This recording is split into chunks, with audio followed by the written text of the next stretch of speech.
Well, good evening, everybody. It's a pleasure to be back. George Morgan here at your service. It's PSGL, it's Wednesday night, it's Spain tonight as well. Lots on the table, lots of battling. The title contest is still alive and kicking. And Jack, it's only taken us 10 rounds. We're on the 11th. It's all to play for. Boromant goes on the inside and takes the lead on the final lap of the race. Now it's side by side between Boromant and Warner, but Boromant's got the inside. Literally a guest star here in this phenomenal race. Cameron Dowd looking to take P2 in his very first PSGL F1 PC race. Incredible to say the least. You see that Putin to lead. 1.5 seconds. DRS is the name. Good evening, everybody, and welcome along to PSGL Season 35 for the top tier on PlayStation. Last week, we had another fantastic race around Qatar where the drivers were tested to their limits on tyres and fuels. And we also had some fantastic battles throughout the race, and we hope to see the same again tonight as the drivers head to the Hungary for the Hungarian Grand Prix, making its first ever appearance in Formula 1 back in 1986. And we also call it Monaco without the barriers. Will we tonight see our third different race winner? My name is Jess Ball, and joining me once again in the commentary box is Mr. James Head. James, how you doing? I am doing really well, Jess. Yeah, Hungary is going to be very interesting tonight. Off the back of another good race, of course, last week in Qatar, where, of course, we had Erpek take his first ever win in PSF1. I think drivers, though, are going to be hungry for more. They are definitely going to be hungry for more. Hopefully they won't put it into the barriers. But let's have a look at the drivers' standings. We can see Max currently on top on 28 points. The last two races for him have been absolutely fantastic. And let's just hope he's going to be able to continue where he started at the beginning of the season with his first win of the season in Japan. And then he got a podium in Qatar. Erpek, last week's race winner. And what a win it was. It was so close between himself and Max, but Erpek just got the win in the end. And he's only 8 points behind Max in the championship, so can go either way. Will Erpek be able to probably do a repeat of what we saw Mr. Jerry Van Bussel do last season, convert his F2 title to an F1 title? We got Ray in there in third. Now we got Sammy Chemsey in fourth position. Now, for those of you that are wondering who he is, he's Sam Gamer. He recently signed to Veloce Academy, and congratulations to him, by the way. It's his first race under the Veloce name in PSGL F1, so good luck to him. We've got Volokonga just behind him on 10 points, 2 points behind. Louis in 6th on 9 points. Markados in 7th on 8, and then we got Jeroen in 8th on 8th as well. Then joint 9th, we got Marlon and Bender, and then we got Nando, Cameron Dowd, Tom Cazidor, Borat, Lars, Francesco, Keke, Ryan and Ryderdale completing your top 20. But Max and Erpek, they're looking pretty close, especially after last week. Yeah, definitely so. I think Max is the full man. Obviously, they've been out in front, first and second for his name so far this season. Complete comparison to last season, where he was just completely not at home with the tracks, not at home with his setups either, and certainly not at home with the game, because Max struggled last season. And now to see him at the top end of the standings, I think absolutely deserving so. Erpek, of course, taking that race win, albeit from a Max mistake late on, coming through 10:15 on the final lap of the race. Max, of course, coming second, but it was a real drag to the line. A little bit longer, I think Max probably would have got him. But it sets up really nicely, I think, for this race. Sammy Chemsey, of course, coming in. Now Veloce, signing for Veloce Academy. Veloce Academy, I'm sure we're going to be in the chat as well, which is very very nice to have them on board, and even proves that big names do follow in the world of league racing and in the world of sim racing as well. And to bear with as well, in terms of the stewards reports from last week, Tom on lap 1, he got his warning removed. 5 warnings instead of 6, so his 3-second time penalty got removed after being incorrectly awarded a warning, after being unfairly forced off track. And Kazizel, the same thing as well. Lap 29, the polar opposite, right at the end of the race. Well, his warning was removed, 2 warnings instead of 3, and a 3-second time penalty removed. And that was because he was incorrectly awarded a warning after being unfairly forced off the track as well. From an Erpek kept the win, Max in second, and Volokongan, the last time he came here, of course, in season 33, Volokongan took the win around here. He finished third last week. Yeah, so Volakongan looking good. We are going to keep an eye, of course, on who is doing well around here. We obviously asked at the beginning of the season who potentially could do well around here as well. We will briefly touch on our Constructors' Championship because why not? It's on the same page. So we got AlphaTauri on 33 points, Williams on 25, Red Bull on 24 points, McLaren on 14, Mercedes on 13. We've got Alfa Romeo on 9, Aston Martin on 8, Ferrari on 5, and Alpine and Haas are the only two teams yet to score this season in season 35. So that's not ideal for them, but they still got plenty of time for the season still to go. So we've got short qualifying then still to go with an 80-minute qualifying session, and whoever's fastest out of that will get pole position. So who's going to be the first driver out on track is one of the McLarens. Oh, it's the new Veloce man, Sammy. So there he is, heading towards turn 1 for the first time as well. So good to see him out there representing Veloce for the first time. And we got one of the Ferraris who's getting very close. I think that's Nando. No, it's not Nando. It's the other Ferrari as well. But only one reserved tonight. We have got Cornet, also known as Corey. He's filling in for Lars, who can't make it tonight. So nice to see how he could do. Bearing in mind, last time I commentated on him, he was in PSF2, and now he's back in PSF1 after doing a couple of seasons in PCF3. So he's doing what Cameron Dowles did. He didn't like PC that much, so he's returning to PSF1. Good to have him back, Cornet. Yeah, definitely. So he's lost his way a little bit, to be honest, obviously from the PlayStation side, transitioning then to PC, and then he's done the Cameron Dowds thing, coming back on PC to PS, and it's all about finding his grip, finding his level against some of these guys. Now, of course, Cornet is a former champion here in PSGL, and I think by now, everyone will have overtaken him. So Corey's basically got to try and get back up to the real heights that he had formerly in PSGL. But you mentioned there, Sammy is going to be one of the first out on track, as is Mubarak, who is the other Ferrari out on track, and he's now coming through the final corner. We'll run on board with him on through the final corner through turn number 14, on the run now down in towards turn 1, and Mubarak, of course, fresh from a very, very good race result in midweek last week, as now comes through the right-hander of turn number 1. Third gear coming through there. If you saw the Evan Rosberg masterclass a little bit earlier on, you realise our fourth gear is not taken through there. As Mubarak now comes down the hill in toward the left-hander of turn number 2, and then in towards this very twisting section, coming through the right-hander of turn number 3, and now uphill on the upper rising towards turn 4 and 5. And it's looked good so far from Mubarak. 27 flat from him. Runs wide though coming through turn number 4, and that is what we're talking about in terms of track notes. And that is a track limits and validation for him. So easy to do coming through that corner.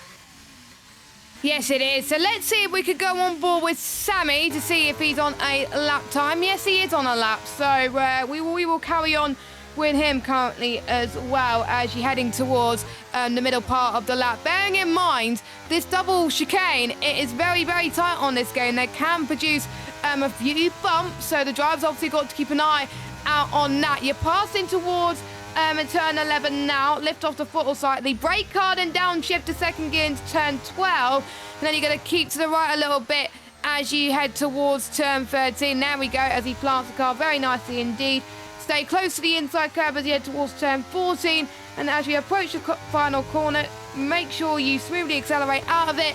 And there's the first lap time on the board of 1:14.922, and then we got Kazizel, that is closely matched by Max as well, and then Nando goes faster. Anything that you could do, I could do better, it looks like, in this lobby. We got Aurelian, who's heading to exiting the final corner. We got one of the Aston Martins of Ryan, 1:15.009. Volakonga, of course, alone, 1:15.1. And then we got Aurelian with a 1:15.006. So times looking like they're thick and fast currently at the moment. And let's see what Marlon could do now. The Williams, who's looking good in the constructors after Peck's win last week. Can he manage ninth, James? He could do indeed, yeah. It's going to be very interesting to see how he gets on. And now coming through the left-hand of turn number 13 on board with him. Nando, Kazizel, Max currently the top 3. Yeah, Markador's looking to try and get up there. Benza now goes quick. It's 14.6. Compared to everyone else at a 14.8, he has had his Weetabix, put it that way, in the AlphaTauri. Nando there in second, Kazizel there in third, Markador there going in ninth, Ryan there in 8th position ahead of him. But look at how close it is, actually. Aurelian all the way down to Louis Valentin is covered by, 800ths of a second, that is, between 5, 6 drivers, even with Bolokongan including that as well. But Benzer's out on top. Mubarak now going second. He, interestingly, actually went for a second run on his lap, so went for that run, went quickest, and goes ahead and Nando there going second. The Ferrari's looking very strong, but Benzer, 14-6. I'm not sure what they've been feeding them in Outplayed Racing, but put it this way, I want a bit of it. Yeah, I have to say, Benzer doing a lot better this season and is scoring quite a few points there and there. So hopefully, maybe he can translate his form going into tonight as well. He got a P6 last time out in Qatar, which was, I have to say, one of his best results in the league as well. He's always fared well in Qatar as well. So we'll see that if he could translate that into the race. We had 2 different race winners so far. Will we get a third here tonight at the Hungaroring if they avoid the walls too much? Francesco, I think, was going to go on another push lap, but he is invalidated. We got some interesting stats about some other seasons. Of course, we talked about Bolokongan, who won last season in season 33 with Rowan in second. Aurelian did all right here. He finished third last when we were here a couple of seasons ago. Season 33 was where we were last here. So we expect him to go well, even though he's sitting in 8th. So he's got a lot of work to do in that Red Bull. Season 30, Ismail Fassi taking victory. Obviously, the Williams Esports driver. Then we got Chiquita in second, Basilio in third. Obviously, none of those guys racing PSGL now. Season 26, we saw the veterans race there. We got Wilson Hughes took victory from Freenens and Matthias van Erven in third. And then season 21, you can tell PSGL hasn't raced here that often, have they? Louis Welsh, the pad goat, took victory there from Matthew Aldo in second and Igor Blocks in third. That's the first time I said that name in a PSGL broadcast in a long time. I do believe he still races at PSGL. I can't remember what tier exactly, but yeah. He did race in PSGL F1 and he was looking quick then. Yeah, it's an ultimate throwback, I think, to season 21 with Little Blocks getting the podium around here. Jeroen, however, is on a lap. A man that is looking to try and get a bit of retribution from season 33. And a 27.5 in the first sector is not too bad at all from the Red Bulls. And that comes through Car Killer Corner, as I'm going to call it, through turn number 5. It's now in towards the chicane of turns 6 and 7. And this is looking very, very neat, I've got to say, so far from Jeroen. Want to try and get up there. Pole position, by the way, in terms of F2. I'll come on to that in a second. I did have it up, but I've just gone off the screen. But Jeroen out on, Benzer out on top of Barak second, Nando there in third. But Jeroen's a 53.9 in the middle sector. Absolutely miles off. He must have made a mistake somewhere through the opening corners, maybe through turn 1 or 2, because this would look like a shocking lap, I've got to be honest, from the Red Bull. Now coming through the right-hander, might be taking the Macho approach and the Ferrari approach in F2, where they actually went for another run, like Mubarak did a little bit early on, but a 15.3, Jeroen is a lot quicker than that around here. That needs to be, at least, I think, 6-7 tenths more improvement, I think, in terms of what he should show around here.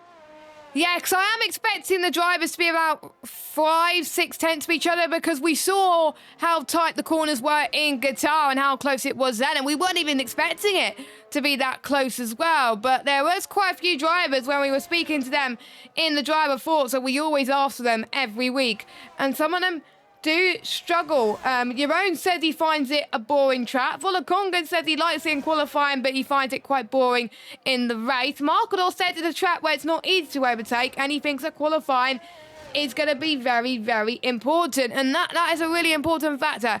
Tracks like Monaco and Hungary, where it's hard to overtake, if you don't get a good qualifying, unless you're a master at Hungary, it's going to be really hard to gain those positions in the race. So if you're the likes of Bolokongan, Marlon, Jeroen, Keke, if you're right at the back, I think you're going to struggle to make your way up unless it rains.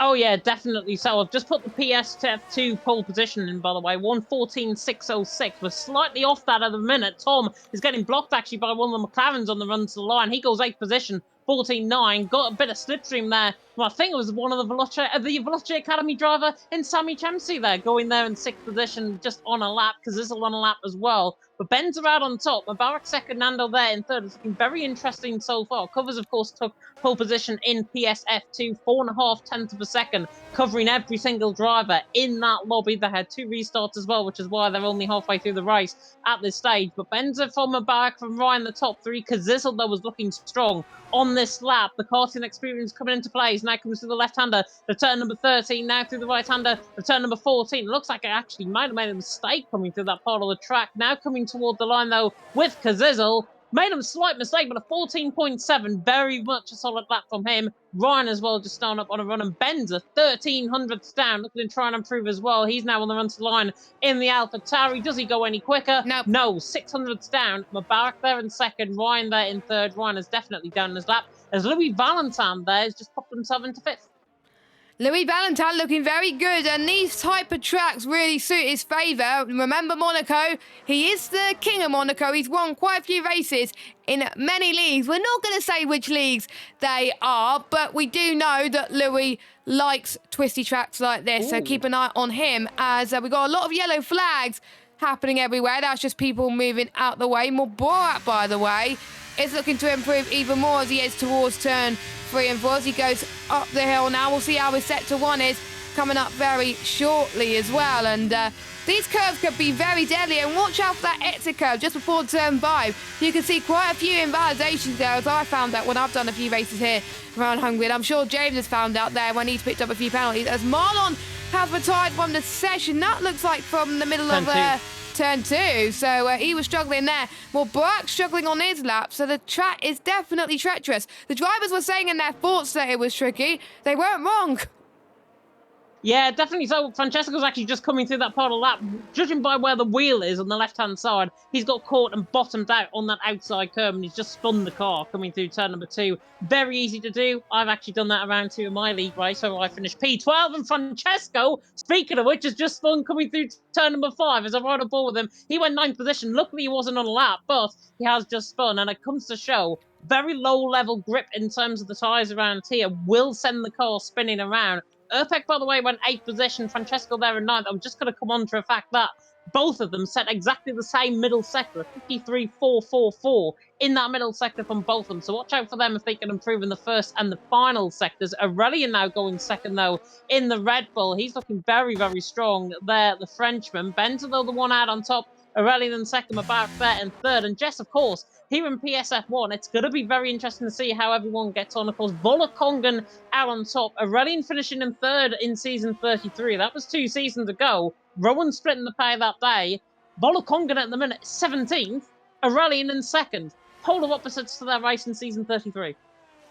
Yeah, and it just goes to show different games can change people's factors around tracks. I remember we were talking off stream because I have a race in Singapore tomorrow. How you absolutely hated, James, Singapore on the last game, but you absolutely love it on this game. I think when I started playing the F1 games back in 2018-19 probably, I hated Singapore with a passion, but I think it was around about F1 2021 when I began to love it, and I do love it ever since. As Nando, by the way, is purple in the middle sector as he goes through the penultimate few corners as well, uses that right-hand side to good measure, and this is the track where we saw Damon Hill won his first race here. Jenson Button won his maiden victory here too. Wow. As Nando 1:14.5, we've hit and smashed the F2 pole time, and that was absolutely brilliant from him. Borak only slots himself into 4th place. Let's see if anyone else can improve. We've got Max, who is currently leads in the championship.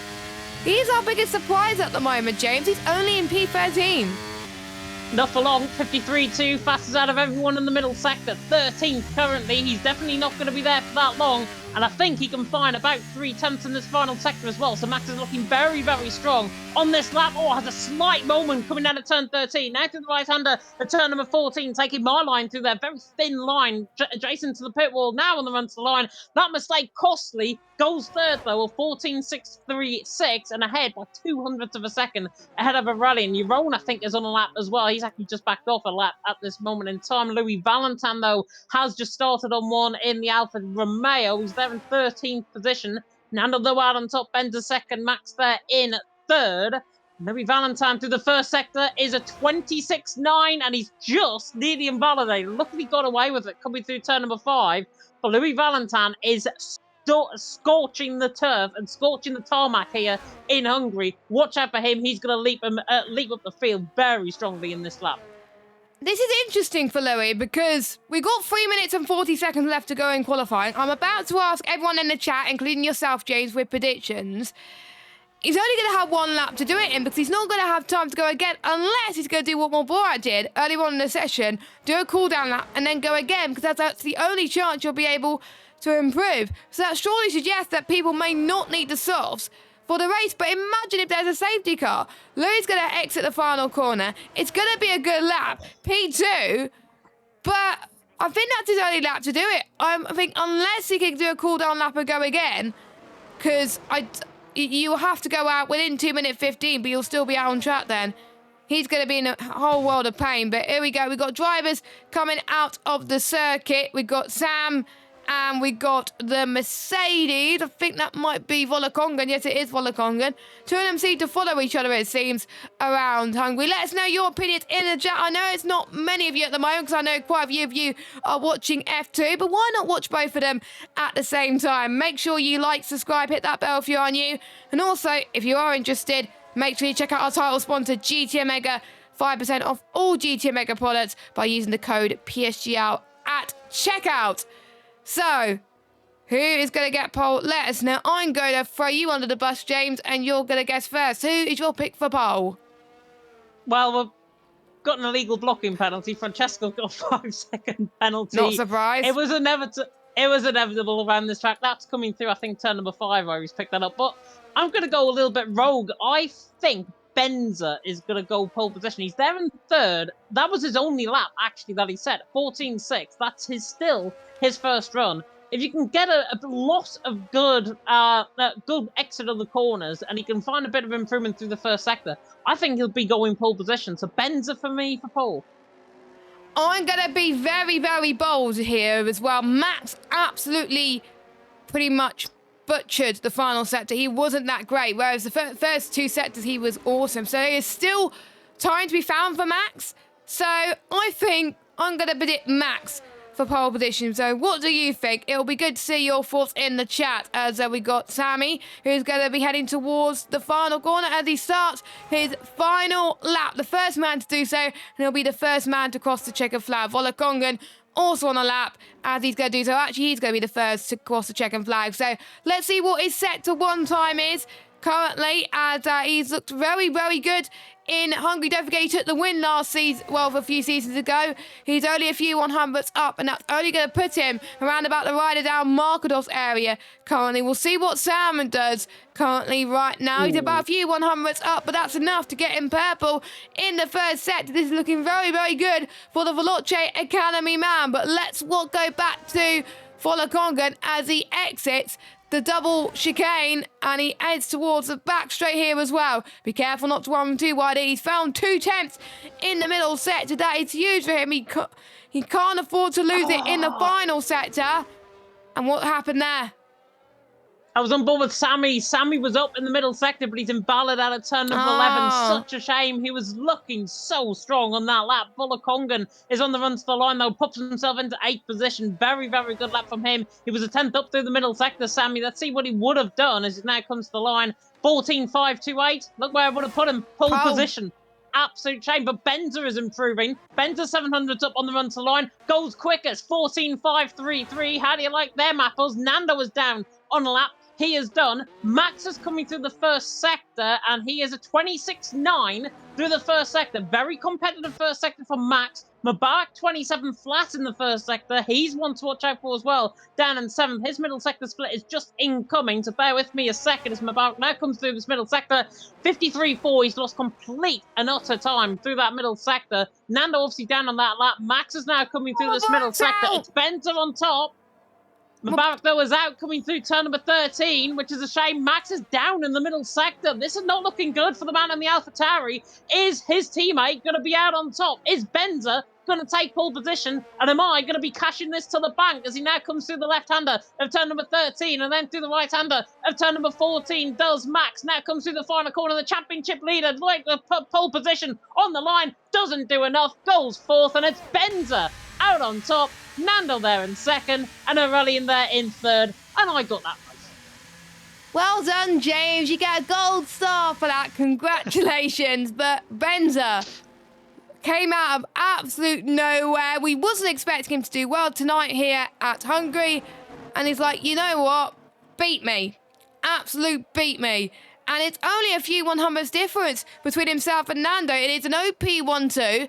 We got Aurelian in third, and we got Max in fourth. I'm really excited to see how that's going to translate into the race. So make sure you stay tuned, because we are not done yet. We still got 35 laps of racing still to go.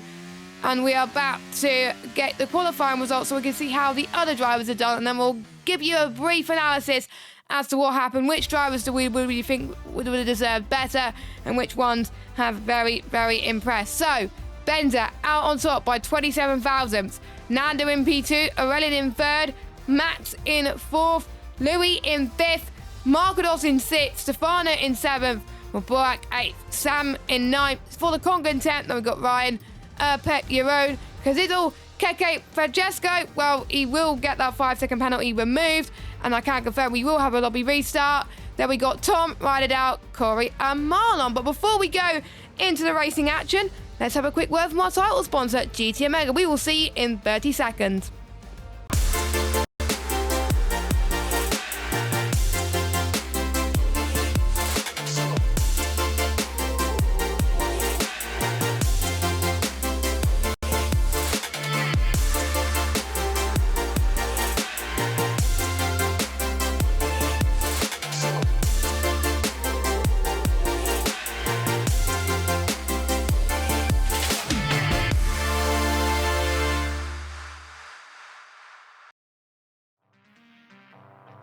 Welcome back to PSGL Season 35. We're back once again for Hungary. And just to have a quick rundown of what happened in qualifying, we saw Benza take his first pole position, and it was his one and only lap. He absolutely dominated the field today in qualifying, which translates to, if you do well in qualifying around Hungary, you're more than likely going to do well in the race, unless you get involved in an incident as well. Benza obviously scored P6 last time out in Qatar.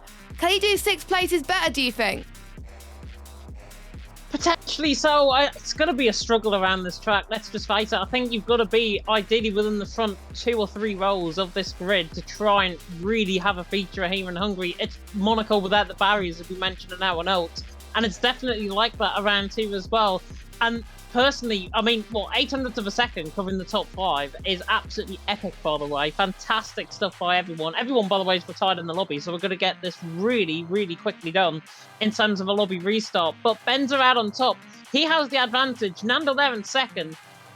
I think mentioned in his notes that he hasn't practiced that much. I'm pretty sure we got something from Nando a little bit earlier on. I can't find actually his... Oh, actually, he didn't provide any notes, so that's why I can't find anything about him.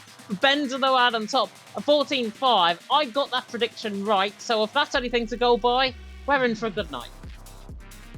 Yeah, and I think usually there's people good at predictions. One of them is George Morgan in Rensport, and then the other one is Mr. James Head, it looks like, because it seems to me, every time I seem to predict someone, they tend to do absolutely rubbish and absolutely bin it. But I think I predicted quite a few drivers to do well last week, but just not the right ones in fact. So there we go. But there's certain drivers who I was expecting to do well, that probably didn't. We got the likes of Kazizzle. Has won before in PSF1, only going to be starting in 14th. Erpek, last week's race winner, only going to be starting in 12th spot. He even said on Twitter that this is going to be his first Hungary race on F123, and he doesn't look that confident compared to other tracks. And what is going to be his mindset going into this, considering he hasn't raced around this track before on this game? It's going to be all new to him. I think he's probably done a lot of practice coming into tonight, and him being down in 12th position is a bit of a shock, but he's only 2.5 tenths off Benza in qualifying, and qualifying is one thing, the race is definitely another thing, and Erpek there in 12th. I think he'll be buoyed though. He's got the likes of Sam Gamer ahead of him. He's got the likes of Mubarak there in 8th position as well. Those will be the targets, I think, for him in the early stages of the race. Volokongan, of course, race winner last time out. He starts 10th. And Erpek there in 12th. It's going to be really interesting to see. You're wrong there. Watch out for him down at 13th.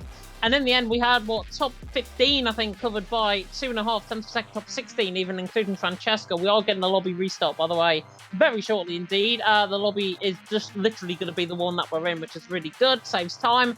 But down in 17th position, Tom Tom, down in 17th, not normally a one that likes this track, and it's proven 14.9 in that qualifying lap time.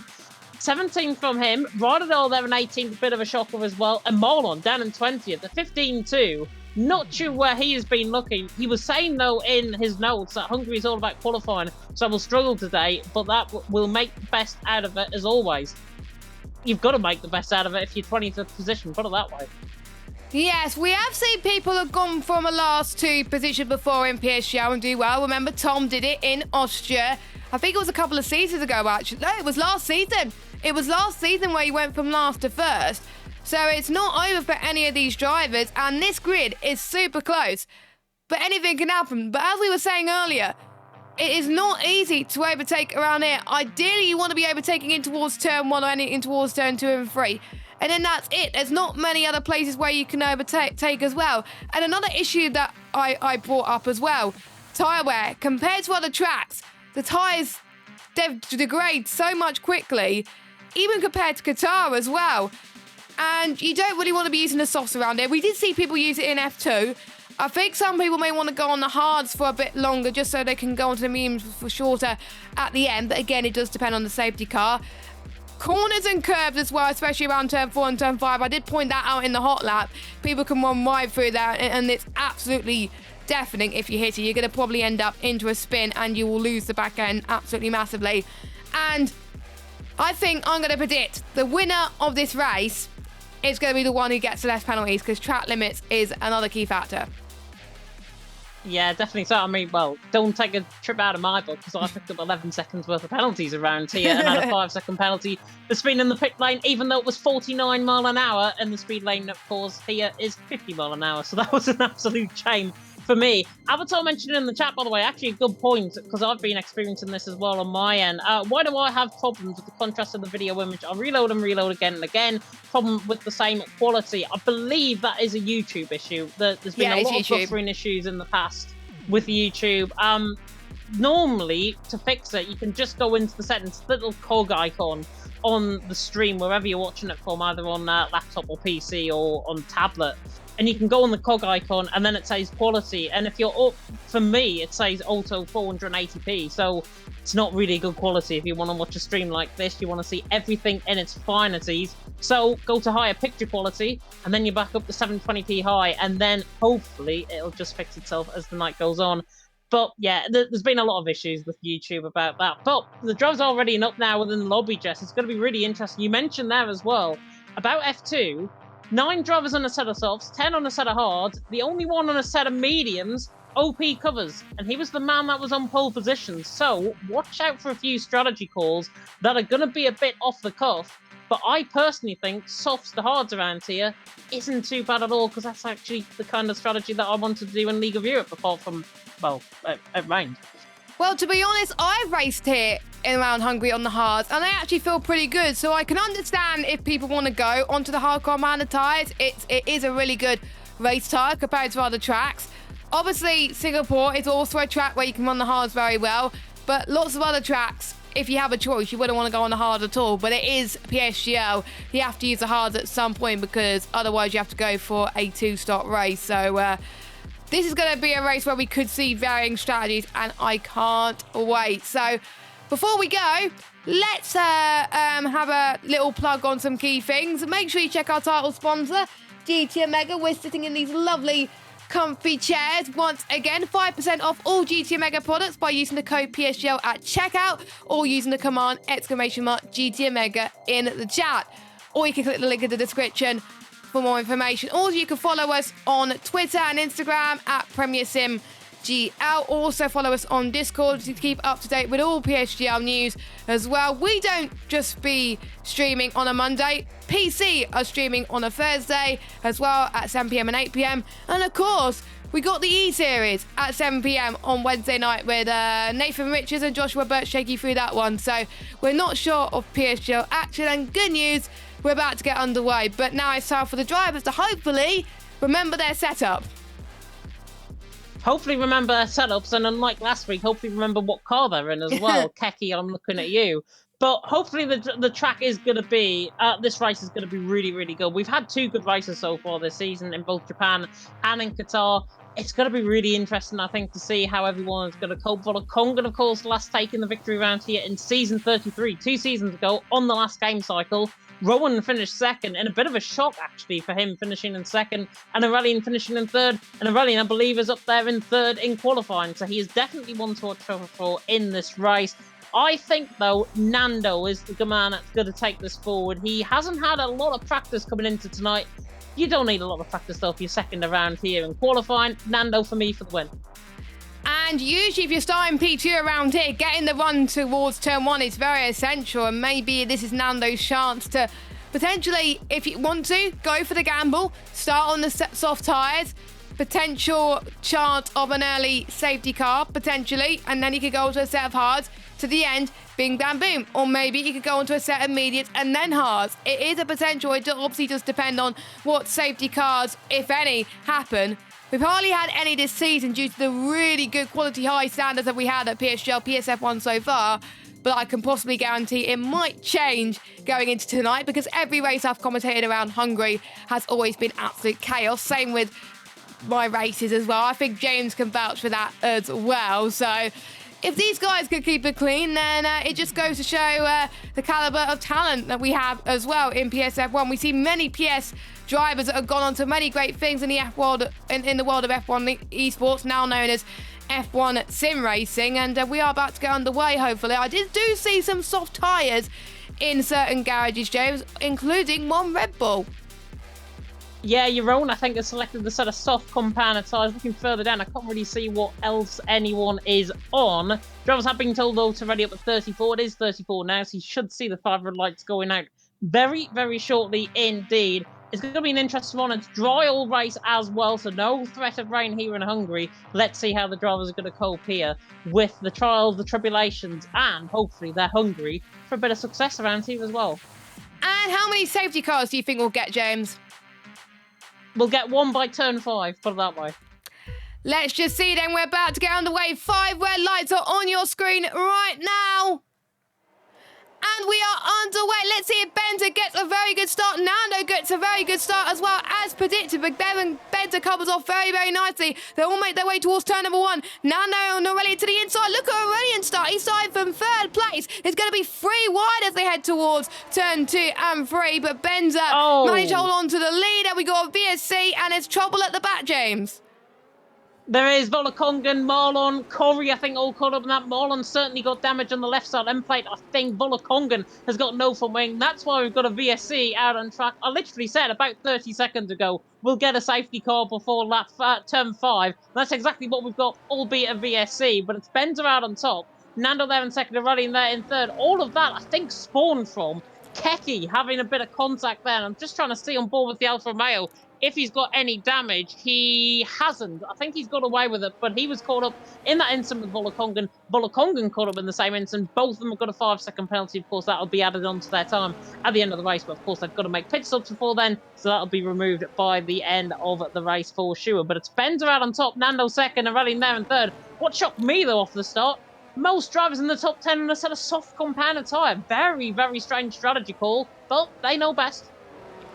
Yeah, they know best, or you never know, there could be some threat of rain on the horizon. That's probably why they've probably gone for softs, or they think that we could see safety cars. Or, if we don't get any of those, they're probably going to regret their decisions. Or maybe, as you were saying, they know best as we're going green, green, green once again for the second time as Bender tries to get a good getaway so far. But look at Louis Valentine. He's going to try and battle with the Aston Martin on Margados. But we got the fight for the lead as Nando takes the lead from Bender in towards turn number 1. But can Bender fight back in towards turn 2 and 3? Here he comes in to the left-hand side. Nope, he cannot. But Louis Valentine and Margados fighting once again. Margados tries to go to the outside through 3 and 4, but it doesn't look like it's going to be in his favour. Canizel looking quite slow at the moment, but he's on a hard compound of tyres, and watch his pace improve just a little bit later on into the race. Same with Francesco as well. Keke has picked up a time penalty. We've got two people who have gone into the pit lane,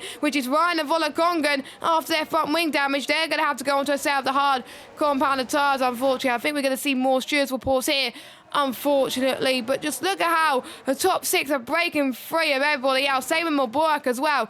Mubarak, I have to say, is doing very well to keep up with the soft runners on those medium tyres, James.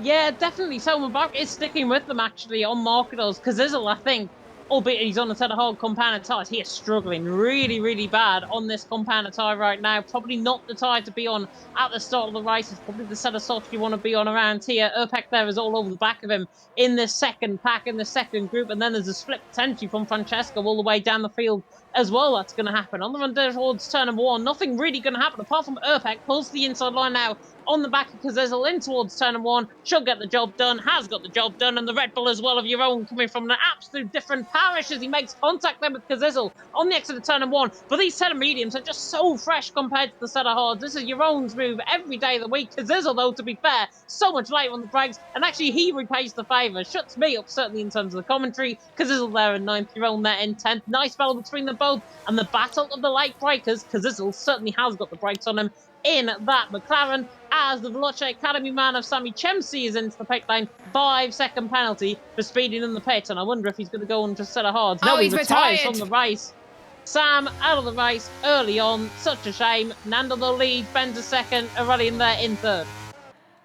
That is unfortunate for Sam to end his race like that, but hopefully he can recover in a couple of weeks' time, because we're on a break week next week, so nobody will be racing next week. But we got a few predictions in the chat that's saying that Nando could potentially win this race. That is a very good statement at the moment, because he is keeping clear of Benza right now, 4/10 per second. But bearing in mind, DRS is activated this lap, and we can see if Benza is able to really go guns a-blazing and get past him. But there's someone that's going guns a-blazing right now as Jeroen gets past Canizel up into 9th place on those sets of medium compound tyres. And you're just watching Canizel trying to keep him in this DRS train, but it's not working out for him at the moment. Marlon, by the way, up into 15th place. He's got past Tom. And unsurprisingly, that worked because he was on a set of mediums, or maybe just a quick driver as well. But look at Benza up front. He's 2/10 behind Nando. He's looking very quick on the corners, which strongly suggests, James, I wonder if Nando is running a setup which requires less downforce compared to everybody else. I think so, but Nando is pulling away in the middle sector, so I think he might be the one that's actually running a little bit more downforce. He's just using a little bit of ERS there, actually, Benza, on the exit coming now through turn 11. It's looking very good, though, if you're an OP fan right now, 1 and 2. And, of course, with tomorrow night on the horizon, will be very interesting to see how they get on there. Matthew Hall, of course, part of that lineup from the Veloce Academy. He's saying softs will overheat, I'd imagine. I'd imagine they overheat as well. And, of course, Sela Rez, I think that is in the chat, in F12. Softs last the max of 8 laps out on track. Now, we've got an hour notes. They're going to last around 16 laps. I don't believe that for 1 second. I think it's going to be very, very tight, as is a rally. And on the back of Benza through turn number 1, very, very close to the back end of the AlphaTauri. Ryderdale now getting the job done on Canizel further down the field. So he's through and he's into 10th. And he has made very good ground from qualifying. What was it? 18th, I think he qualified. Ryderdale's already up to 10th position. Avoided all of that contact early on. He's doing a very, very good job so far. But Nando got an element of control out in front. Benza there in second, rallying there in third. But yeah, like Matthew Hall, I'd be very worried about this set of soft compound tyre. The harder you go on these tyres early on, the more you're going to suffer, and the more likely it is for a two-stop around here. Yeah, and that is why Nando's probably in a better position, because he's able to tyre save a bit more because he's in front. But if you're the likes of Benza and Aurelian, you will be even more worried. Same with Max as well in that sandwich. So you're probably going to hope and pray that something happens to the people behind you to potentially go on to a set of the hard tyres and not worry about the undercut strategy as well. But I won't be surprised to see the ones in the mid-pit first out of those soft tyres, compared to obviously the likes of Nando and Benza, who's trying to break free out of everybody else. But I think around about lap 8, we will expect to see potentially our first pit stops. But Let's see what Ben's going to do heading towards turn 1. He's not going to go for the move yet. Same with the rally in there, saving some ERS for later on in this stint, because you don't want to be using up too much, because again, it's another track where ERS management is key. We saw that in Qatar. Meanwhile, Stefano and Francesco going side by side, heading towards the turn 2 and 3. Oh, they make a bit of contact there as they almost go off the track. Well, Stefano does go off the track, believe it or not. Stefano is down into 13th place. Francesco up into 12th as they head towards up the hill in towards turn 4 now. And I won't be surprised to see a couple of warnings from some of these guys already through that exit. But no one is able to make any headways currently near the front. So that is something to keep an eye on as we head into the first third of this race. Avatar's saying that he's predicting Mubarak to be a dark horse, which could be quite interesting.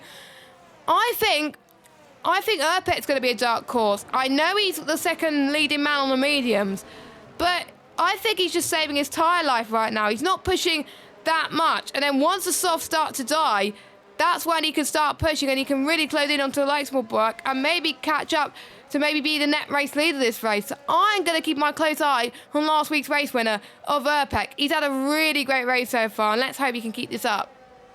Well, here's the dark horse from Mubarak actually on the back of Marquinhos in towards turn 1. Marquinhos a little bit late on the brakes. I think there was a bit of contact actually there with Louis Valentin on the back end from the Aston Martin. Just a little bit of a rub, but enough to just send the car offline coming through turn 1. And Louis Valentin holds 5th. Marquinhos there in 6th.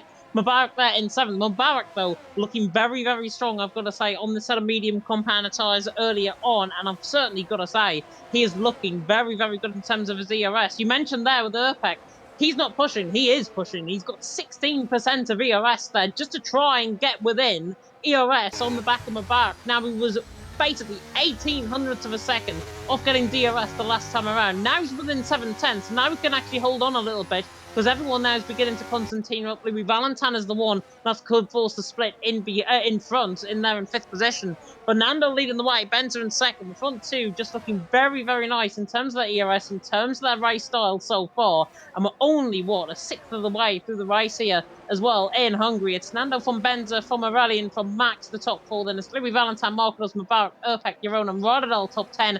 Kazidl, Francesco, Stefano, Marlon, and Keki top 15. Of course, Keki with that 5-second penalty. Corey, Tom, Ryan, and Volokong, and the 19 drivers continuing on out on track as here comes Mubarak again on the back of Marquinhos, closing in this time on towards turn 1, and there goes the Swiss man to the inside line, but he loses half control through the curb. Never going to get that car stopped, my sonny Jim, and Marquinhos is there in 6th. Mubarak there in 7th. Couldn't get the car stopped. Good recovery though, because he could have easily made contact there.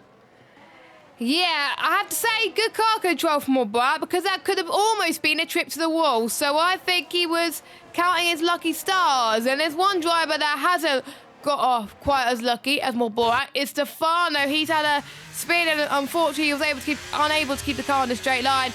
But I don't think he's got damage. No, he doesn't. So I think he himself is very, very lucky there as well. Volakongan, don't forget, he won round here, season 33, and he's down in 19th. So, contrast to a few seasons ago, this is not where he wanted this race to go. It's one of his favourite tracks, but there's some points on the track where he finds that much difficult. That's probably why, but we are starting to see these soft tyres starting to lose grip. We're seeing the likes of Mubarak and Urpek catching up to these softs quite quickly. Marquinhos has jumped the gun and is going to go in first. I wonder what tyres he's going to be on. I assume he's going to go onto a set of the hard compounder tyres. I won't be surprised if it is a hard compounder tyres. But let's watch Mubarak then, as he's been under pressure from Urpek this time. To be honest, James, that spin for the Ferrari man is definitely not helping him. And he's got a little bit of a squirm once again. It's going to be hard for Urpek to negotiate as he heads towards turn number 3. But I think he's deciding that the right thing to do is to back out as they head now towards turn 3. I'm getting my corners mixed up here. This is turn number 4. It's easy to do around this track. It is literally come at you literally very, very quickly, like Mike Tyson trying to punch, I don't know, somebody in his heyday. I can't think of an opponent right now. But Nando Allen top Benza second and running there in 3rd. You mentioned that Marquinhos will go on a set of hards. He's done exactly what I thought he would do and go on to a set of softs to make it 2-stop towards the end of the race and then apply potentially on a set of mediums. So I think Marquinhos is going to get a big undercut compared to everyone. On a set of soft compounder tyres, I found myself around this track, because I did the strategy around here before safety car came out, albeit, but Marketers, they're in 17th. Set us off compound tyres. They can find about 3.5 seconds a lap around here, and that is at the initial phase, and already he's on the back of Stefano. That is how quick he catches there on a set of soft compound tyres. That is how quick a set of soft compound tyres is around here, and he, when everyone else decides to come in the pit lane, Nando all the way down to Louis Valentine will have to come in the pit lane. Marquez is going to have about a 6-7 second lead, and I'm not even jumping the gun with this. He potentially could be out in front, and he could potentially be gone, because if he goes on the set of mediums, tries everyone else, goes two-stop, and has to catch the field late on, it's going to be a bit of a task, but Marquez, I think, might just have that advantage from this undercut to carry him forward in the second half of the race. Yeah, and we do know that Marquez does like to make his way through the field and does it quite comfortably at times as well. But when he goes through the midfield, that's where he finds it a bit challenging sometimes. So I think he's going to rely on that undercut to really help him so he doesn't have to overtake a lot of drivers. And don't forget, last season, he was challenging for the title as well. He's not challenging for the title at the moment, but there's plenty more races still to go in this championship. It is not over for any one of these drivers to mount up a championship challenge. So if this is the race that Marquez can really start his championship campaign, this could be the one. And he's already 6.6 seconds behind Tom. He's absolutely loving it on those soft tyres. And none of the ones on those softs now are coming in. And they've been on those tyres for 10 laps. And we said that the softs only last 8 laps, optimal pace. So they're probably going to be struggling. And I'm seeing Wilbork and Urpet getting absolutely frustrated with them right now because they know that they're quicker. They know those tyres are a bit more durable. But because it's a track that's hard to overtake, it's all about track position. So imagine what Marquez is going to be like trying to get past the likes of Tom. But we've seen how easy it is to get past Stefano. But the drivers in front of Marquez are very quick drivers at their own right. So it's going to be tougher than Marquez thinks, because we're seeing Wilbork and Urpet struggling to even get past these lot. Yeah, definitely. So, for a bit of comparison, actually, Nando there in the lead of the race, 1:18.1 is his current best lap time out on track. Marquez is just done a 17.2 and is 9/10ths quicker than that personal best on a set of soft compound tyres, and is going arguably even quicker on this lap as well. The one thing that worries me, though, he's going to get a big undercut, but it's only if drivers new come into the pit lane ahead.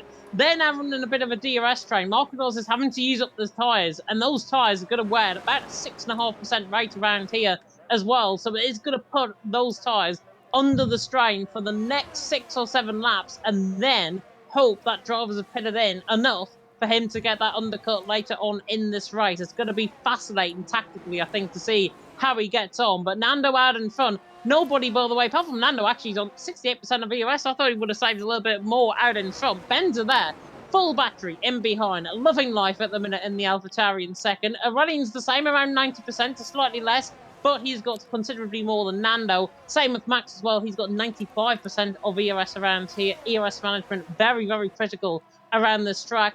At a time as well where the fuel later on in the race is very, very tricky to try and actually decipher. But it is Nando that leads. Benza there in second. Aurelian there in third. And that comes through the left-hander of turn number 9, the right-hander through turn 9, then 10 and 11. But Nando's got an element of control. I said last week about Max, and then I was wrong. Yeah, we saw that Max was potentially going to get past Urpet, didn't we? And Max was able to control his pace up front, but we know Urpet likes to save, and he pushes when he needs to. That's what he could do. But we thought that Max was going to win, and he didn't last week. But he wasn't bothered about not getting the win because he was still leading the championship. But I wonder what he's going to do now. He's got his main championship rival, Aurelian, in front of him, because Aurelian is in P3 in the championship, and those top 3 in the championship are not that far off at all. So we're going to keep an eye on them as well. Louis Valentine as well, not that far behind as well in terms of positions. So this is going to be very interesting, and this is not good news for Urpet, this being low down, because this could really hurt his championship chances with the fact that Matt is going to gain a huge amount of points on him, and even though we're only around 3, still there could be races that could potentially decide, if you had a worse race, Hungary could be one of them. I know we could see other tracks that might be worse than that, but you never know. It's too early in the season to call that currently as well. But we are about to approach half race distance. Make sure you do check out all of our sponsors. GT Omega, 5% off all GT Omega products by using the code PSGL at checkout or using the link in the description. Now, I am still shocked that Nando or Bender are not coming into the pit lane. I'm liking PSGL PSF1 this season because last season... has Bender hit the back of Nando, James? He has indeed. Nando was struggling in terms of the tyres. Yeah, he's in the pits. He was an absolute goner on those set of soft compound tyres. Had to come in, and Bender now leads the way. Aurelian in second. They're pushing on in terms of another lap. Louis Valentine is also into pit lane, along with Max and Nando just ahead. But that was inevitable. Nando's tyres literally went off like that, like literally a click of a finger. As now, looking down the straight, Markados is going to make the move on the back of Keki in towards turn number 1. He's in 11th position right now, not in a point-scoring place, but he is making very, very light work of these guys now on this set of soft compound tyres. He's got Corey, lagging ahead of him, actually. Just a bit of lag there from him. Bit strange for Markados there in 11th. Now, his worry now is traffic first, and his tyres second. His tyres, I think, are going to come second. He's got Corey now ahead of him. Corey's going to do a fantastic job. He runs wide, though, coming out of turn number 4. Now through the right-hander of turn number 5. Markados are going to try and jump on this in towards the chicane, perhaps in towards 6 and 7. But he pulls out of the slipstream, letting him know he's there. Tom now going for the move on the back of Keki. That's a lovely move, actually, from Tom. On the back there on Keki, both on the set of hards. They're fighting for position, 12th and 13th now gained. Bender and Aurelian will definitely in the pit lane. Markados, though, look at the gap that he gained, 7 or 8 seconds. I'm an absolute strategic masterclass around here in terms of the strategy. Is Markados dives it to the inside line. That's one way to get a move done. 30s in 10th. And we got pit stops from the top 2, and more Borak as well has come into the pit lane. Now, I was expecting the soft runners to come into the pit lane right now, but I wasn't expecting more Borak to do that. So I wonder if he's going to do the opposite.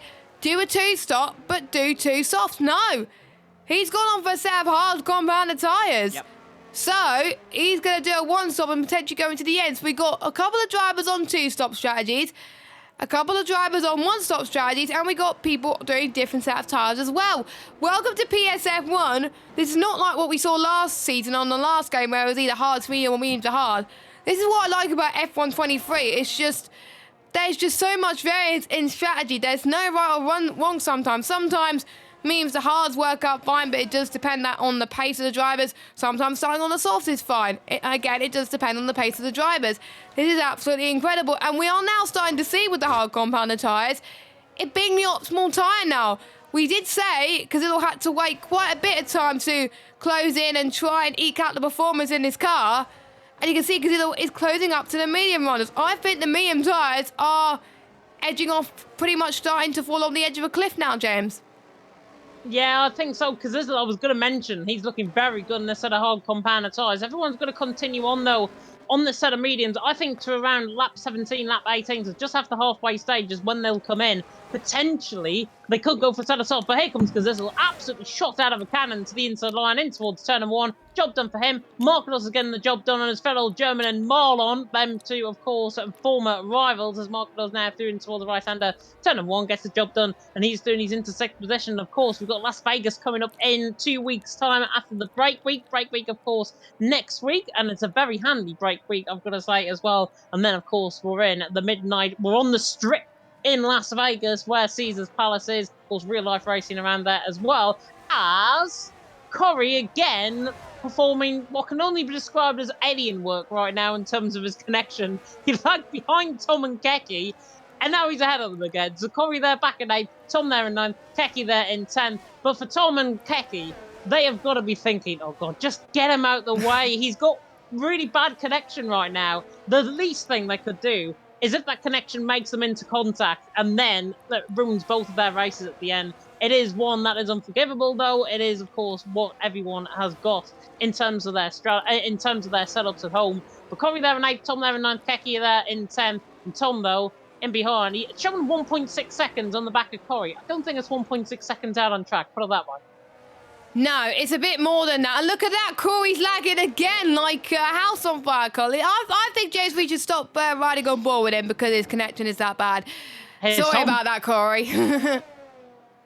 Tom going for the move, actually down and towards Turner on. There's 3 wide on the brakes as well. Max is having a little bit of lag in behind as well. Might be the lobby, actually. Nando on the inside line, that gets the job done, and Corey has just been absolutely opened up there. Keki now to the inside line, and Corey, bless his heart, has just lost 4 positions in 2 corners. You do not want to live that down. The side-by-side as well, coming through. That is a beautiful switch back from Nando, now on the pace, coming up the hill and towards turn number 4, on the outside line. Tom on the inside line, beautiful stuff as Tom lags there into the wall. He is nearly out of the race. I think he's got front wing damage, certainly got a smash front wing. But Nando there in 8, that was marvellous. There was a little bit of contact that was barely minimal. I think, again, the lag just coming into play there between the guys might be the connection of the lobby host, might be elsewhere. Or other things. Urpak though leading, you're on there in second, because this will there in third. For 99% of that move, Nando had that clean around the outside.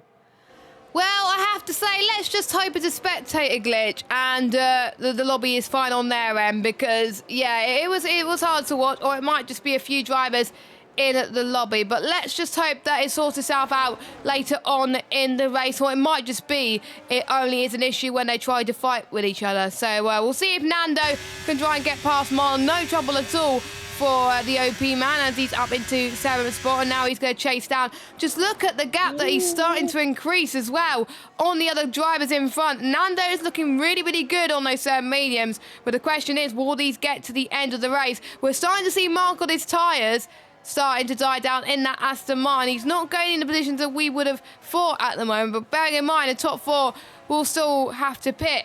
So considering that, Marcos is your net race leader, but on track, Urpek is your race leader. But I wonder what the top 4 are going to do. I know what Gazida's going to do.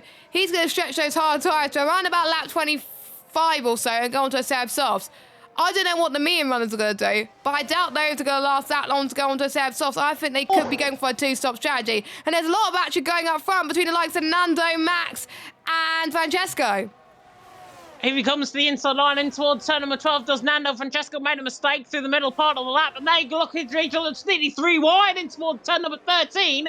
Turn 13 unlucky for some, but not for Max around the outside of Francesco. Lovely move around the outside. Francesco's tyres absolutely dead. He knows that. He's in the pit lane as well. Everyone else continuing on ahead. If I was Marcos personally, I would have actually pitted in on that lap to go for a set of mediums, because 18 laps on a set of mediums clearly working. So why wouldn't you come in and get the advantage late on? And Rally and Marlon though joined at the hip in towards turn 1. Nando and Max the same on the run down the hill and towards turn number 2, but that is a rallying through on Marlon even. He's doing his into 10, and Nando through on Max as well. He's there in 6th position now, has got Marcos. But put it this way, I thought he would have been about 6 seconds ahead right now. I'm glad I am not a driver out on track right now, because I'd be absolutely hopeless in PSF1. Marcos there in 5th, Nando there in 6th, and just look at the tyres, the mediums compared to the softs. Nando's tyres are an absolute country mile better than Marcos's right now, and Marcos, unfortunately for him, is going to drop potentially out of the points with his strategy call. Yeah, it's a nice gamble that Marcos made. I love gambles in PSGL, PSF1, but unfortunately, because everyone else had to wanted to stay out to cover off Marcos, I think that's what let him down. And knowing that Nando was pitting earlier than expected as well, that's not helped Marcos in the way. But that was really, really brave from Nando to do that, and he's doing a great job, and that gamble paid off. Meanwhile, Kazidal and Ryderdow have come into the box, and I'll be interested to see what tyres they go on, because I presume will be going to set the medium compound tyres. And there goes Nando, breezes past. But look at this, Max wants to follow Marcos through. Marcos is not giving up, and look at the looking from the tyre. This is going to be very, very crazy. Marcos is not going to give up without a fight. And look at that, Louis Valentine was following Max and Nando through too. Great stuff from the pair of them as well, but I wonder if it was hard to see because of the lock-up of the tyres chains. I think it was, and his bends are actually on the outside line of Marcos, and that is fair enough for Marcos, letting him through. He's into 6th position. Marcos there in 7th. Both, of course, in the same esports team, not in the same team out on track, but I think fairness rules at the end of the day. And a rallying has actually got to prove that now on Marcos, because he's just done him down the inside line into the chicane, and often not overtaking spot around this track, but a rallying there through, and he's into 7th. But yeah, Max actually had a phenomenal run coming out of turn number 1. He had a slight slide coming out of turn number 1. If he didn't have that slide, he would have been ahead of Nando right now, and he would have been in the net lead of this race. So Max is definitely the one to watch out for right now. The championship leader against his old title rival, Nando, from season 33 as well. So this is going to be very interesting to see out on track as Erpek is into the pit lane. He is going to go, I would only assume, for a set of soft compounded tyres. I can't see him going on a set of hards for 14 laps. Gotta be a set of softs for him.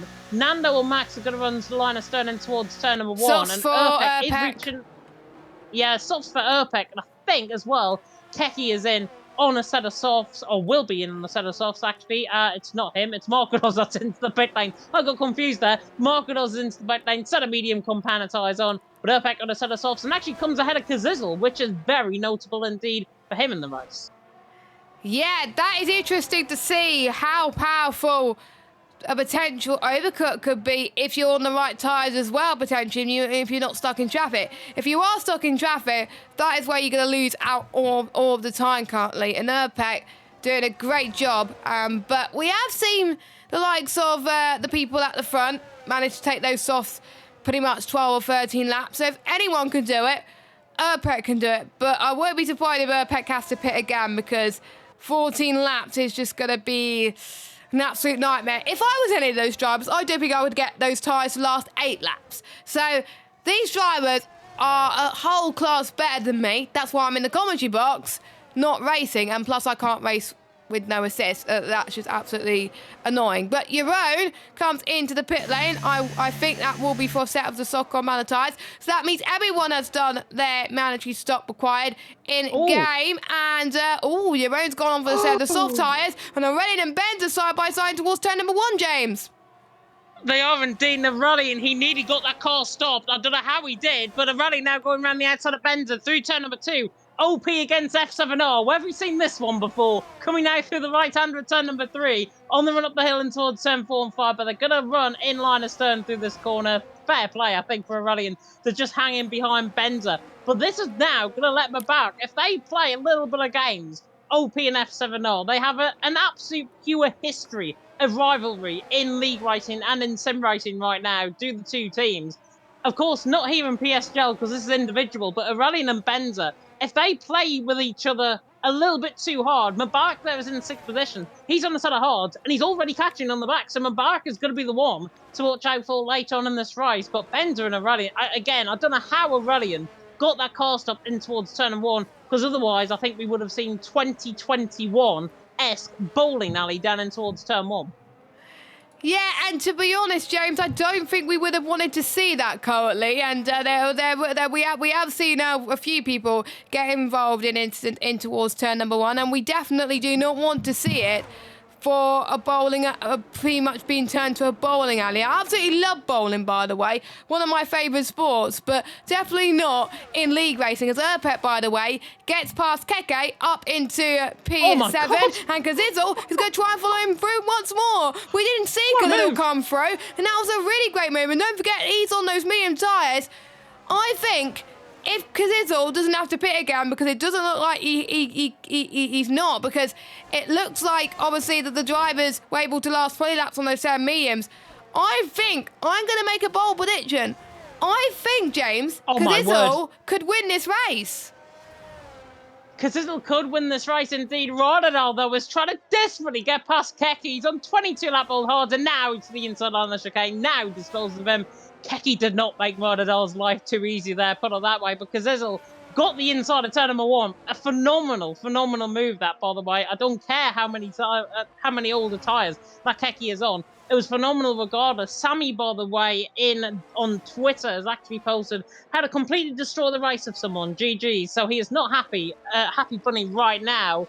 But who is Nando. But is he going to be for too long? There was somebody running wide there through the final corner. I think that was Mubarak there in the background.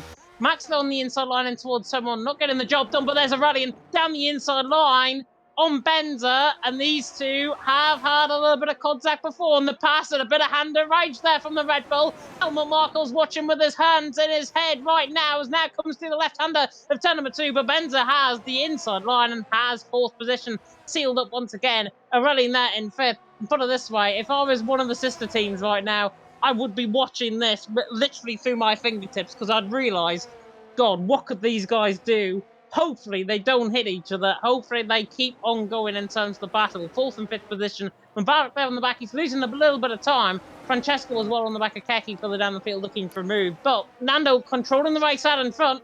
Max there in second. He's got slightly more ERS than Nando. And I said at probably this stage in the race in Qatar that he was controlling the race out in front, Max. He's now controlling the race from in behind, which is weird. And guess who did that last week? Who was in second place and won the race last week? Erpek. So I wonder if Max wants to get the DRS in towards turn 1 in the penultimate lap. Maybe he learned his lesson from last week, potentially. Maybe he wants to play the DRS chicken. And I think that's very important that you learn from your mistakes from last week. And that is definitely what he's doing. He's trying. Let's see what ERS usage he's got. He's got, I think, half ERS left. I think 54%, if I'm reading that right, or 64%. So he's got plenty to attack with to get past Nando. Let's see what Nando is like. Nando's in around about 40-30 mark. So it's going to be pretty much even Stevens between the pair of them. So I can't wait to see what these drivers could do towards the end of it. Let us know in the chat, guys. Who do you think is going to win this race?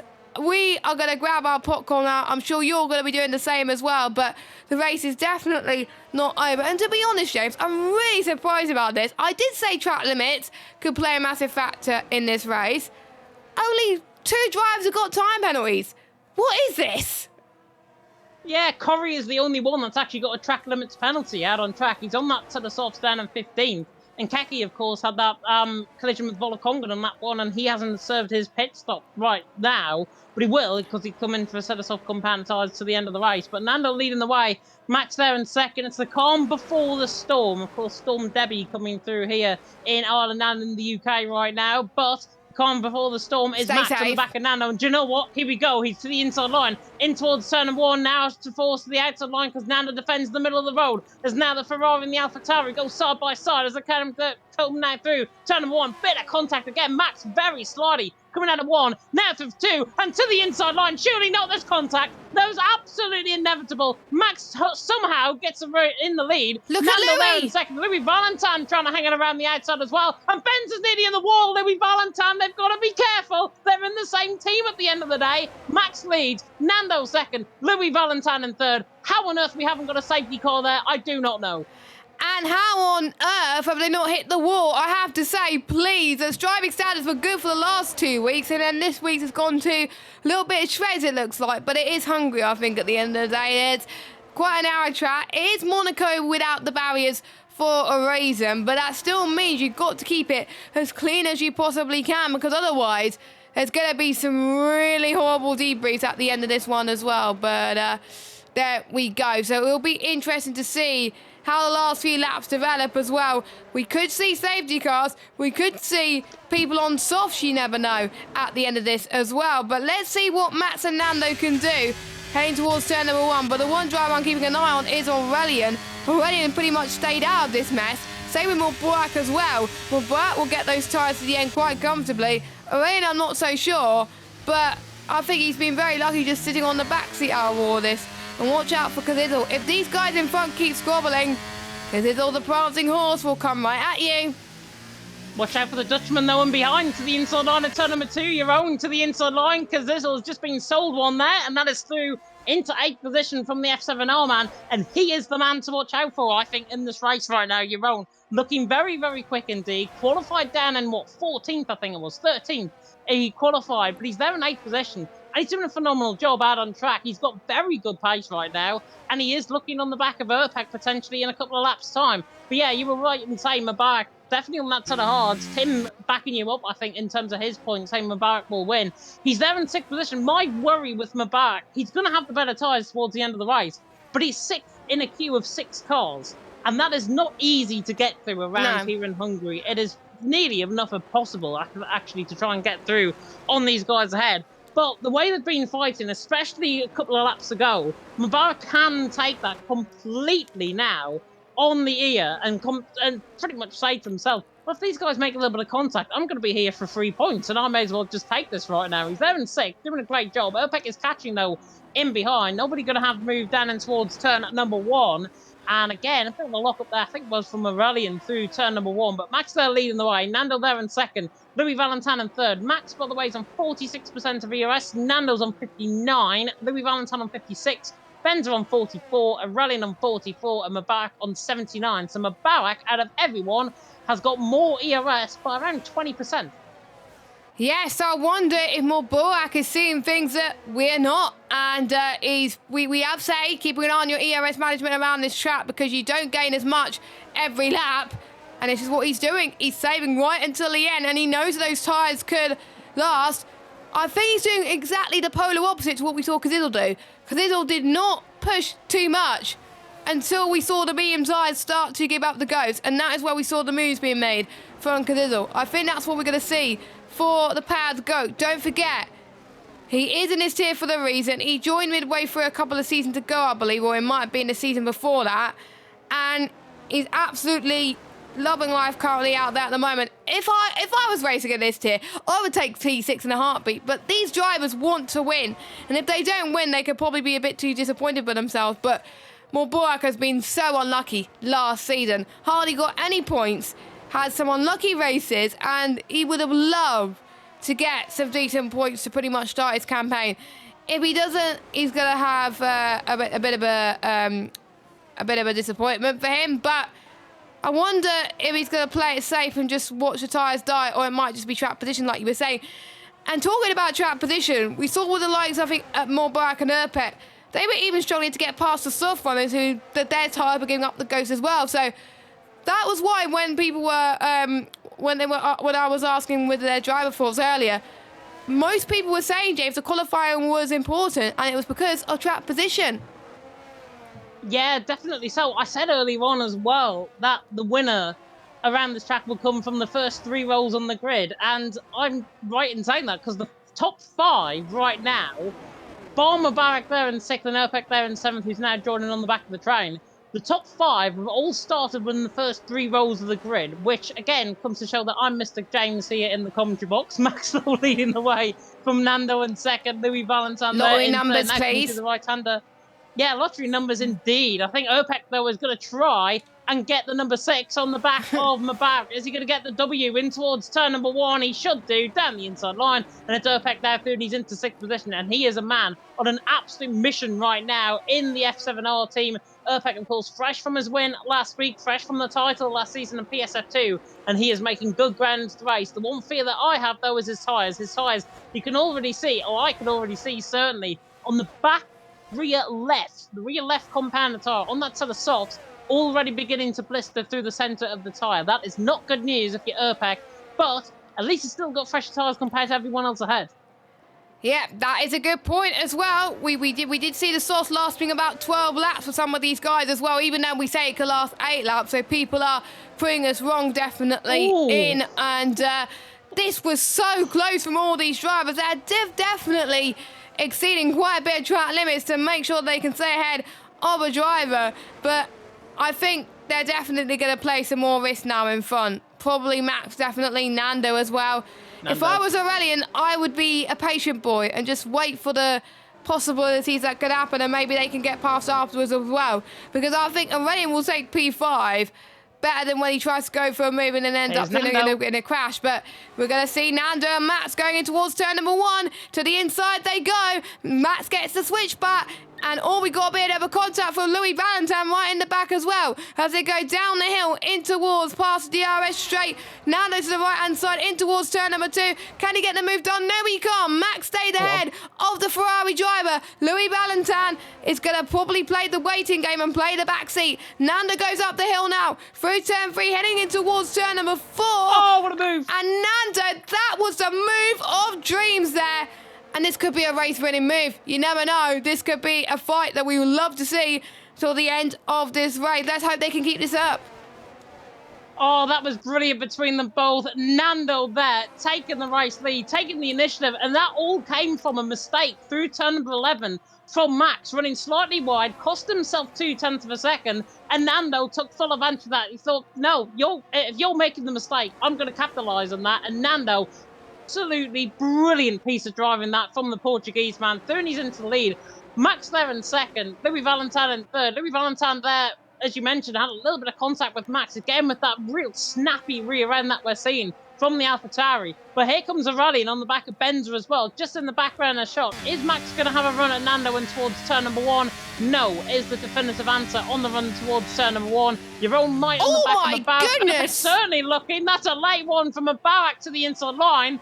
And I think Aurelian was also looking there on the back of Bender, and they're side-by-side running down the hill, and Max is side-by-side with Nando running down the hill as well. Now to the inside of turn number 2, on board with the lead. Nando and Max side-by-side, round the outside of turn number 3. Nando forced him off track. The TF10 man trying to now gun up the hill at turn number 4, but it's not going to work. Nando hangs on to the lead. Max in second, Louis Valentine in third. The gloves are coming off in Hungary. They are, and to be honest, guys, it's going to be very hard to keep up. I can't call who's going to win this one. It may take one small mistake, and then it could be a chain reaction for all these drivers. So let us know who do you think is going to win this race. I'm sure James can keep an eye in the chat because I'm so invested as to what is going out on circuit right now. We've got 5 drivers on mediums. We've got 2 drivers on softs that are falling off the edge of a cliff, and we got Mubarak, which unfortunately the gamble of going onto those hard tyres is not paying off here, unfortunately. But he's going to try and see if he can get some points. And we got Markados chasing down Mubarak for P9 on the road as well. We're heading towards that 33 and 35. 3 laps to go of the Hungarian Grand Prix. It is Max's third to last time to try and get past Nando in towards turn number 1. He's going to go for it. To the right-hand side he goes. A bit of contact from the pair of them, but they're keeping it quite clean at the moment. What can Louis Valentine and Ben to do as well, heading past that, and now heading towards turn number 2, and that was beautifully timed from Max there, and he now takes the lead away from Nando in second, Louis Valentine in third, Benzo in fourth, Rain in fifth, and I think this could be a race for Max or Nando to lose. If I was anyone behind, I would take advantage of any opportunities that might ensue in the next few laps.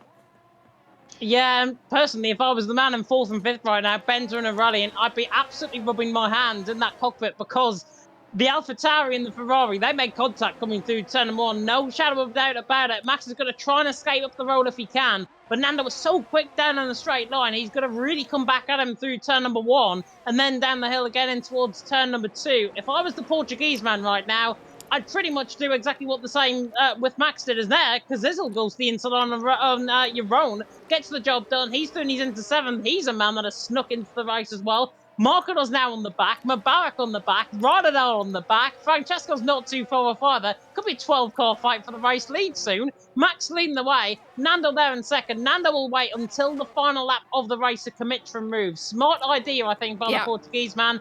But if they make the same level of contact as what they did last time, or is he going to get the run down the hill, actually? Nando, no. He's going to get in behind on the back of Max. Play it but safe. Final lap of the race, Nando is going to come storming at Max. Do not be surprised if you see Louis Valentine or Benza win this race, though. And don't be surprised if Aurelian wins this race, or even Urpek as well, because even though their tyres are dead, they're probably not going to be involved in this battle as well. So the question is, would you play it safe, or would you go for it? If you're in the front 2, I would definitely go for it. But if you're in the mid-pack, try and play it safe and see if any carnage ensues, because that could really help you at the end of the day. Because, to be honest, scoring 10 points for the likes of Aurelian and Urpek is definitely better than trying to make your way through the field and crashing. So I think that's what them guys are going to do. Corey, unfortunately, has got a 3-second time penalty. His race, unfortunately, is not going to come into good fruition as Urpek has been pushed off the road. We got Kadizzle as well. Kadizzle, brilliant move from him, and he's up into 6th place as well. Don't count out him for the win of this race as we're about to reach the final lap of this Hungarian Grand Prix as Nando is going to go for one final time, a lunge on Max. Let's see what he can do in that Ferrari. He's looking for a race win here. He's done it in so many leagues. Max gets a lock-up from him in towards turn number 1, and a little bit of a mistake for Nando as well. This could allow Louis Valentine into the mix as well. Don't be surprised, James, if we could see some free wide action. Look at this, Louis Valentine is trying to go for it. This is absolutely insane. I'll hand it over to you. Max has got the control of the race right now. Nando was trying to come out of him though up the hill in towards turn number 4. Now through the right-hander as they come in towards turn number 5. Both of them low on ERS. Nando's got 16%. Max has got 8%. Nando needs to make a move, I think, in towards turn number 12 to have any sort of chance of actually winning this race, because right now, Max is running away with it out in front, and it could be 2 wins in a row for the man from TF10 as Marlon picks up a penalty further down the field, but Max there leading the way. Nando there in second. I think he might have done enough. The TF10 man, Nando went completely wide, coming out at turn number 11, now in towards the right-hand of turn number 12, in towards 13 and 14 for the final time. Kazizel forcing again, Aurelian now off track, gets through and he's into fifth. His tyres coming alive at the end of the race, but Max now has done this, coming now through the final corner. He's just going to park the bus through the final corner. The AlphaTauri man now on the run to the line. Max is a 2-time winner in PSGL PSF1 Season 35. He takes the race win here in Hungary. Nando there was hungry on the back of him, could not hunt him down though in second. Louis Valentin in third. Benza there in fourth. Fantastic end to that race. But it all came from Nando. That slight slide out of turn number 2, out of turn number 1, on the run towards turn number 2, costly. Max won it from there. Max won race 1. And we've got Erpek that won race 2. And it is Max that is the first driver to win 2 race wins this season. And who could forget that he had a horrific season last season? He's forgetting that season in a heartbeat. And he's pretending that that season ever happened. He is controlling this championship, and you never know. He could be a 2-time PSF1 champion for all we know, and he's going to be absolutely enjoying the rest of it. 3 attempts is the difference in the end, and I have to say, Louis, really great race from him. Benza, even though he's starting on pole, he did the right thing playing it safe because it'll up into 5th place. Let's see who's gained quite a few other positions before. No, it's too late now because the game is deciding to cross the finish line. But yeah, Max, your race winner. I wonder if we're going to see a different winner under the light in a couple of weeks' time.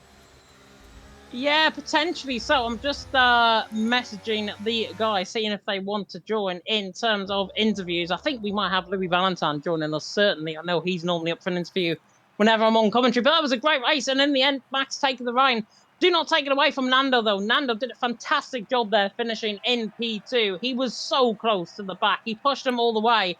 But unlike Erpek last week, where Max cracked under the pressure, coming out through the left-hand of 15 last time out in Qatar, he didn't crack under the pressure this time around. Had Nando completely all over the back of him.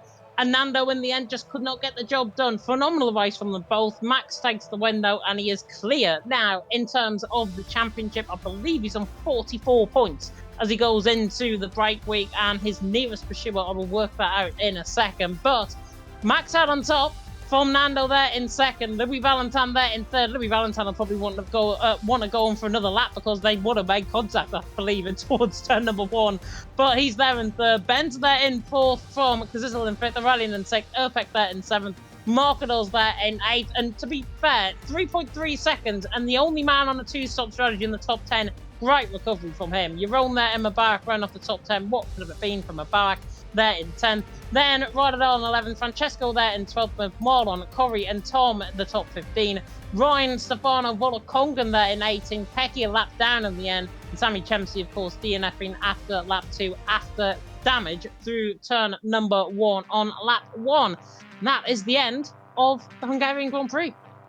And I don't know why my camera doesn't seem to be performing today, so I will try and fix that as well. But yeah, Max delivered. Markador's great recovery. And then we do have someone in the chat saying Max winning just like normal F1. Yes, I do believe we won in Hungary. So, but except that Max in the AlphaTauri, not the Red Bull like in real life. So yeah, that is what happens there at the moment. But any other drivers that you think stood out, James? Aurelian was controlling that race, I think, further down the field. I think he finished, in P5, I think it was, in the end, or P6, actually getting overtaken by Kazizel. But there's a lot of chat, actually, about Aurelian saying, did he push to pass you too? So there could be penalties incoming for Kazizel. I think 3 times he might have actually pushed a pass at the same corner. So Kazizel might be one to watch out for, might be getting a slap on the wrist if that is the case. Aurelian, though, did a great job up until his tyres dying on the final lap of the race. He finished there in 6th position. And further down the field, I think Markadors deserves a real mention there in P8. The only man to go on a 2-stop strategy and in the end go from softs then to mediums, and to get them to the end of the race. Phenomenal job from him. And he was arguably only coming alive at the end of the race as well on his tyres. So marketers there, N8 position, but it's a case of what could have been for the German there. And of course, he pushed everywhere in terms of the race results. But last season that was, of course. But Max takes the win. Max, shadow of his former self in season 34. This is the real Max in season 35. As we are going to be joined, I believe, by Nando. Yes, I will get the interview screen up if I can find them. Oh, there we go. It would help if I didn't have it on preview. There we go. We're on the interview screen, so you can drag him in. Perfect stuff. I will move him in. There we go. He has joined us now in the chat. Nando, first of all, can you hear us? Oh, can you hear me now? Yeah, Now we we can hear you. Ah, amazing. He was on mute. He was keeping us waiting. That's what it was. Nando there, though. P2 out on track. I think P1 was definitely in grasp for you out on that race. Talk us through it, because it was a real fight between you and Max at the end. Well, a stressful race, first of all, because a lot of driver does a lot of different strategy, like Marca does with the two stops, the hard runners as well. So difficult to manage the traffic as well and manage Max behind me as well. And yeah, it was quite a hard fight between him and me. And yeah, very respectful. Almost maybe one time he pushed me out, but maybe I have to check it if I'm gonna report it or not. But apart from that, it was yeah, a lovely fight.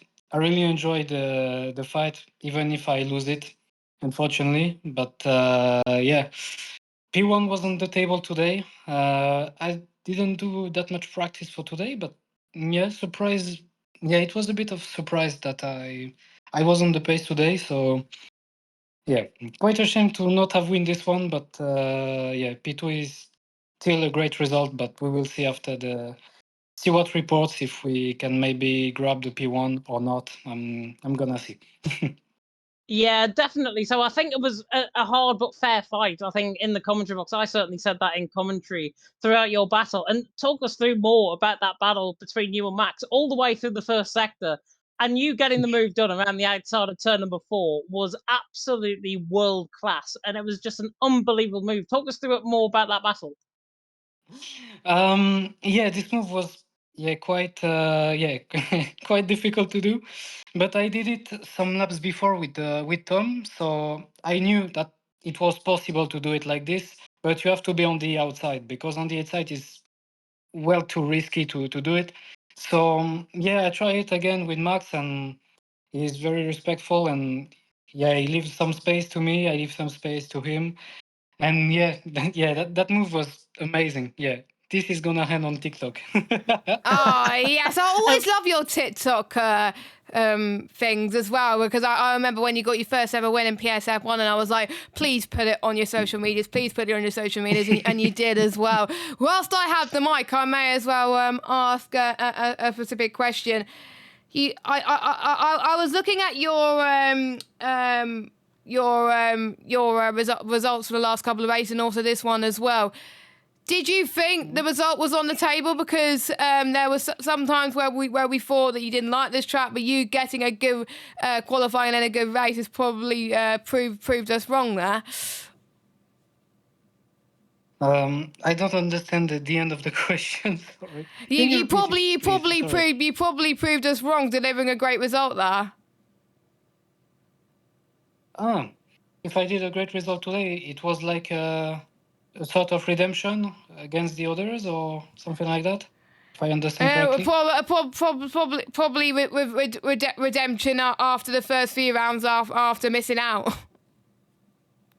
Okay, yeah. I missed the first round, and now yeah, I'm just trying to come back correctly, do this season correctly, and bring a lot of points. That's the objective, and yeah, I will continue to push for it, and yeah, we will see. And one final question. Of course, we've got the break week next week, but in 2 weeks' time, we go to Las Vegas. We've never raced here before in PSGL. First of all, do you like it? Second of all, how are you feeling about it? Honestly, I can probably guess your I answer. don't know if we can. I don't know if we can talk about Las Vegas like a track. Yeah. Honestly, I don't like it. I didn't race on it. I did some laps on TT because I was curious. But yeah, I think it's one of the worst track to enjoy. To be I hope honest, the I race don't will be like it enjoyable. either. I don't like racing either, so high five. Yeah, high five. I understand. But yeah, I think the race is. Yeah, but I think the race is gonna be interesting. But the track himself is, yeah, quite shit if I'm honest. But, Oh, yeah. excuse for the language as well. Luckily, we're past Watershed in the UK. So luckily, we're past Watershed in the UK, so I think you're let off there. But yeah, congratulations, Nando, on your podium, and I enjoy the next couple of weeks off, and we will see you in 2 weeks for Las Vegas. Yeah, see you in 2 weeks, and thanks again. And thank you for putting on a great show. So, James, we are about to wrap up for, it seems, unless we have any more interviews. We don't, unfortunately. Nobody else is in the waiting room, so I think we're done. Oh, that is a bit of a shame, because I thought we were going to get Louis Valentine. Louis always likes to speak to us for getting that third place, but unfortunately, I think he put an in the chat. Oh, so I'm guessing he doesn't want to speak to us. But, oh, well, he's probably quite busy at the moment. But, yeah, final thoughts before we wrap up, James? Very, very interesting race. I think what Nando was mentioning there as well, there was a couple of occasions where contact was made between himself and Max, so we might get looked into maybe picking up a penalty for Max, and maybe his race win is the case. But of course, that will go down to the stewards. We'll inform you, of course, in 2 weeks' time. But looking ahead to Las Vegas is a very, very difficult track on this game. That middle sector coming through basically the middle part of the lap is so difficult. We've got that one nearly 2 kilometer straight down in towards turn number, I think it's 14, down in towards that part of the track, down the strip and past Caesar's Palace and all of those famous landmarks, and passing the Sphere as well. But yeah, Las Vegas is going to be really good, I think. It comes to show, I think, something new in terms of the racing. We said that with Qatar as well last season when that made its debut. I'm not looking forward, to be honest, to Las Vegas in terms of the racing action, but then again, at least it'll be better than my disqualification on the formation up around there. Well, to be honest, I had a race around Las Vegas. My sprint race went really well. I finished P6, but the least that we say about the main race, the better. Back straight before Caesar's Palace. That's how my race was ended there as well. But yeah, it should be an interesting one. We thought Qatar was going to be hell breaking loose, and that went really well. So you never know. Things could be the same for Las Vegas, or hell will break loose there. We'll have to wait and see in 2 weeks' time. But no races this week in terms of PSGL season 35. But we do have the E-Series on Wednesday night at 7 p.m, so we got some PSGL action there with Nathan Richardson, Joshua Birch taking you through that one. But our next race, I can't remember what day is it. Is it the 20...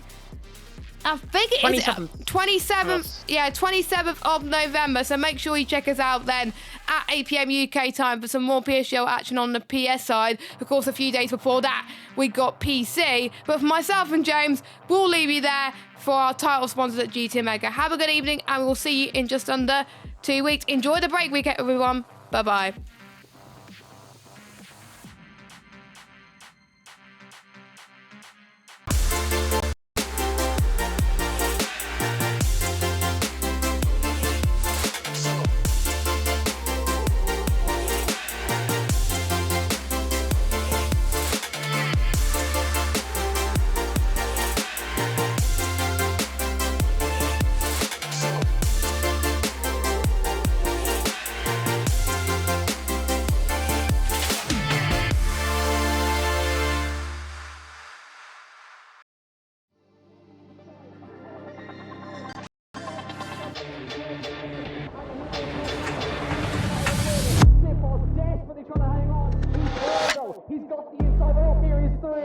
on the left-hand side.